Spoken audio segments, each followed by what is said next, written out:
Your entry, votre entrée 5665263 is not valid. Please enter the valid digits followed by the pound sign. N'est pas valide. Veuillez entrer les bons chiffres suivis du carré. Welcome to Bell Conferencing Solutions. Bienvenue. 5263. Your entry, votre entrée 5665263 is not valid. Please enter the valid digits followed. Oh, and could you just repeat that last name again? Lalonde? Could you spell that for me? Of course, I can spell it. It's Lalonde. Lalongz.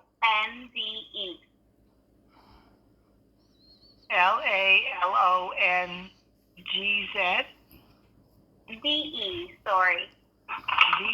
V-E? D as in David. E as in Echo. Okay, thank you so much. Pardon me. I'm going to review the application that I have from the tenant, and then we'll see how we need to address this application today. And I need to cough. Just give me a moment here.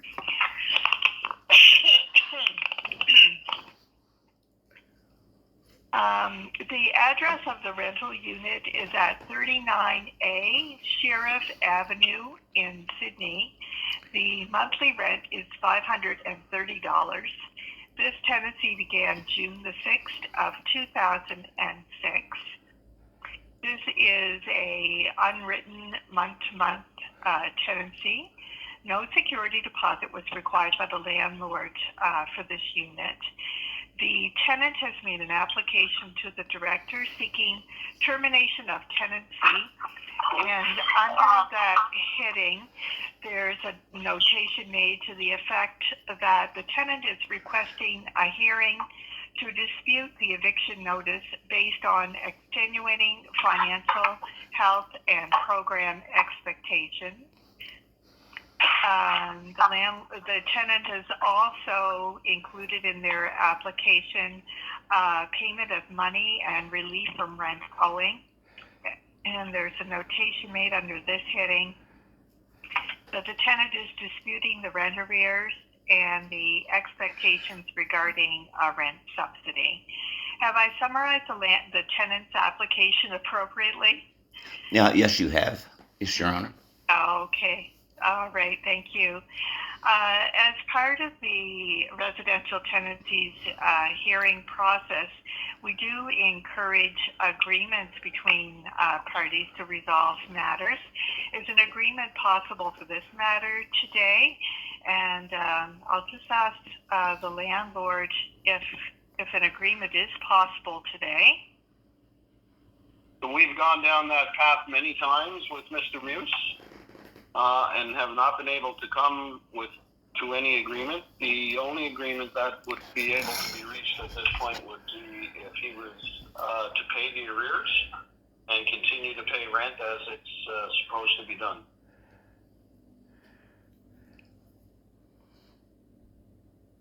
Okay. Hello? Yes. Mr. Muise, would you be in a position to pay the arrears? No, and I'm going to dispute even this insinuation that I'm a normal tenant behind in arrears.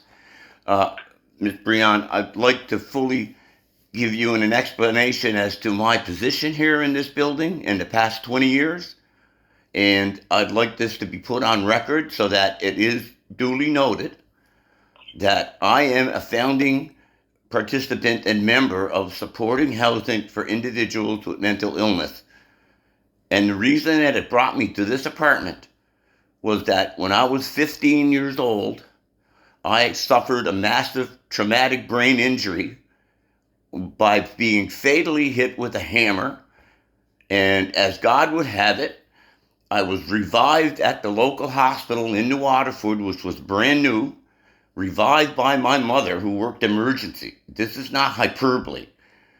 Okay, and that new, brand new hospital was then staffed by a very talented surgeon who remained here by the name of Dr. Nakwi. And he put together this massive problem that occurred when I was 15 and was able to hobble together repairs. There's a hole in my forehead. I have a silver plate there. And this traumatic brain injury for the past 50 years has put me down a path that I don't think a human could possibly do without divine guidance. Because I should have been in a wheelchair just drooling. Unfortunately, that didn't happen in some people's eyes. But for me, it began a journey back then in the 70s of alcohol and drug abuse, because there was nothing to treat traumatic brain injury. I was left out into the open. And finally, after going in the coal mines, I got sober in 1983. And January 4th this year, I'll have 42 years of total sobriety. Okay. Now, in all of that time, there have been instances where I have been misdiagnosed because of this mental trauma and been placed into different categories and medicated beyond belief. And in 2000, I suffered a massive stroke, and they operated and did bypass surgery, which placed me unable to work. They cracked open my chest, they fixed my heart, and for the last 20 years or more, I went through more heart issues, and I now have a couple of aortic aneurysms that could take me out at any minute. And these are all complicated situations that I'm dealing with. And then we'll go back to shimmy. To create 20 years ago, I was sitting at the mall out here selling tickets on a Mini Cooper to get the money together to help to build the house that on 39 Sheriff Avenue. And the idea of supportive housing for individuals with mental illness, shimmy, was born out of the Eastern Zone, the hospital, and a group of very dedicated people. And we put together what we considered to be a peer support housing program. And I was at the tip of that spear doing fundraising and talks around the province. I was trained by the province as a patient advocate. I have a university degree. After I got sober, I went back to university. I got a university degree, a Bachelor of Arts. I ran a couple of businesses. And it's all in the meantime, having to learn things at a different rate than normal people will have to learn, more like dyslexic than anything. But anyway, I cobbled together a career of sorts, but it fell apart. And in 2005, I found myself in the hospital with nowhere to live. And I came out of there and started fundraising, and we built this place on Sheriff Avenue. And the idea was that it would be the hardest to house individuals with mental health issues, and they would live with dignity on their own premises, that they could choose the color that they would like to have in their apartment, that there would be a washer and dryer and furnishings available to people when they moved in, and most of all, that they would know their neighbors, so that the peer support model could actually work. And next to me for 7 years lived a man named Burton Reed. He died in my arms on the front step. He never went back to the hospital once in those 7 years. And upstairs we had a couple of really nice women that lived up there that got along really good. Both of them lived here, and we went on to build more and more of these apartments where supportive housing started to lift off. And I was promised that because of the work I was doing, that I would never have to worry about having to move out of the premises. And I was paid no paycheck by anybody for the work I'd done in the community. And this is all on record, but never seems to be brought up. The only thing that gets taken up in a context of Glen Muise is the fact that he didn't pay his rent here and there. Well, let's get to that. And when I moved in here in 2006, it was assumed by New Dawn and the people collecting the rent that I was on welfare. Well, I wasn't. Okay, I was on a small candidate pension of $720 a month, and they knew about that subsidies were granted in this whole thing. It's all about subsidy. The whole housing thing was about subsidy, and yet they denied the fact that they took away my subsidy. Well, they did because they claim they don't take a look at income of people based that. Yes, they do. That's the blatant mistruth. You got $720 a month at $530 taken from that. Didn't leave very much for me to live on, and my family what was responsible, and my friends, and going to the food bank. Years and years this goes on. I go down to see Rankin McSween about this disparity. I try to get on equal footing, but nobody wants to talk to me. And then there's obfuscation. Then we got people that sign non-disclosure agreements. They're not allowed to say a word.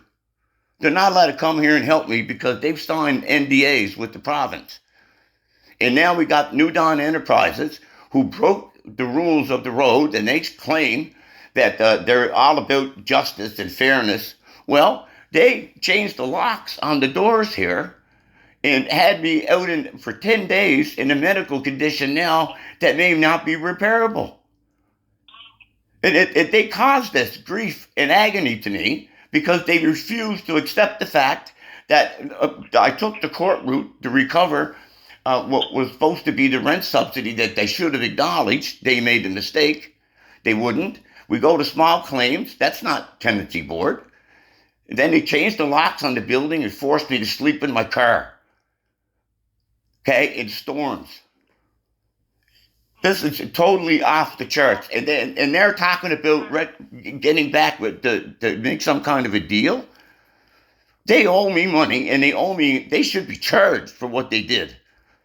Nobody's going to touch them. Are you still locked out of your unit? No, I had a locksmith change the locks back.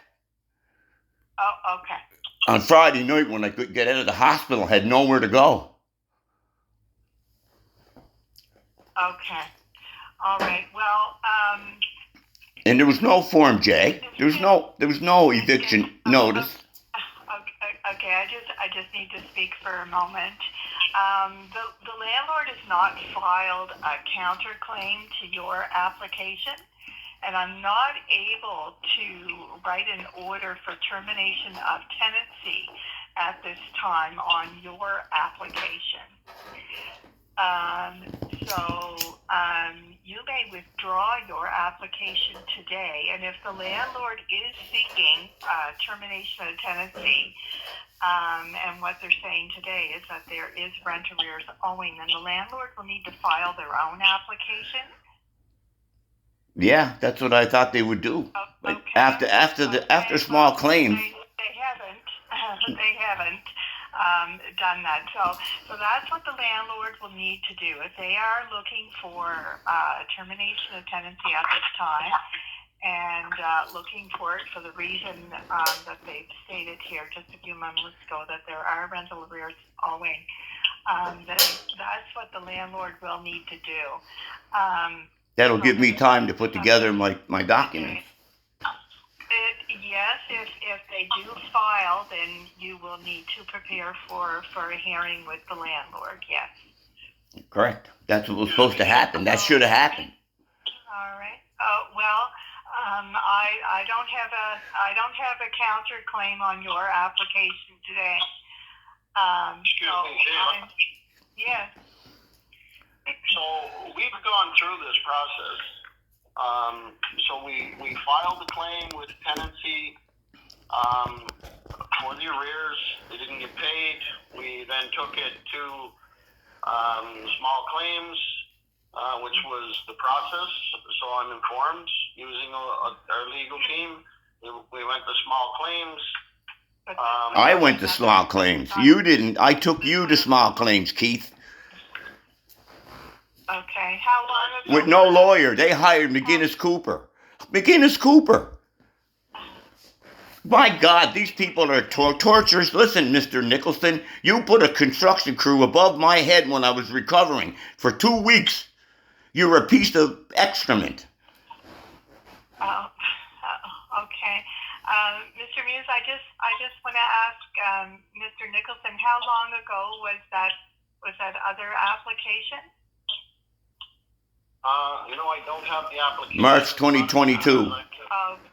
Okay. Well, so if the landlord is wanting to have termination of tenancy and vacant possession of the unit for the reason of there being rent arrears, then the landlord will need to file their own application at this time. Thank you. Even though we've gone through this process already, Sheila? Well, yes, that other file now is a couple of years old. That's right. Don't. They had opportunity. We went to small claims. Yeah, with McGinnis Cooper. We went through, can I speak, please? No. We went to small claims. We filed all the appropriate documents. Small claims found in favor. I'm sorry, was there what? I went to small claims, Keith, not you. You had to defend yourself in small claims with McGinnis Cooper. And they found a loophole, so they didn't have to go back to pay me my rent subsidy. That's what they were paid to do at $500 an hour. You're a piece of you-know-what. Okay, well, I would suggest that the landlord do file again and perhaps include that documentation just to show the history. So are you saying that it's been 2 years now, so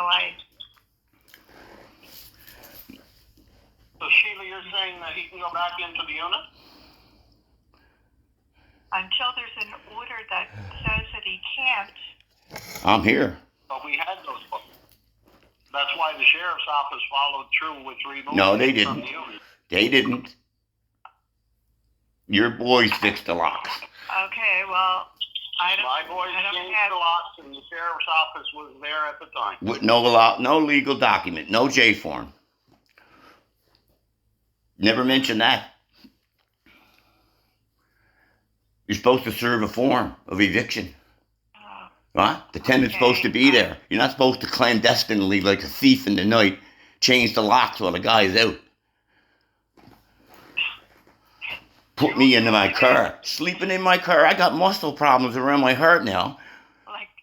Like I said, I would suggest filing a Form J and providing all documentation and evidence to support what you're asking for.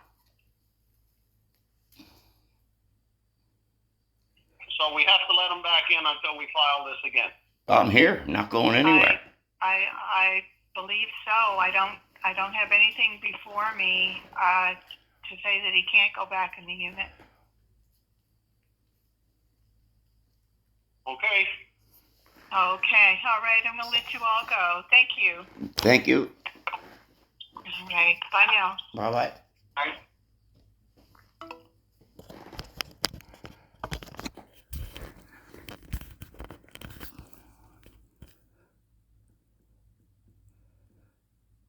That went smashingly well. Ha! Excrement.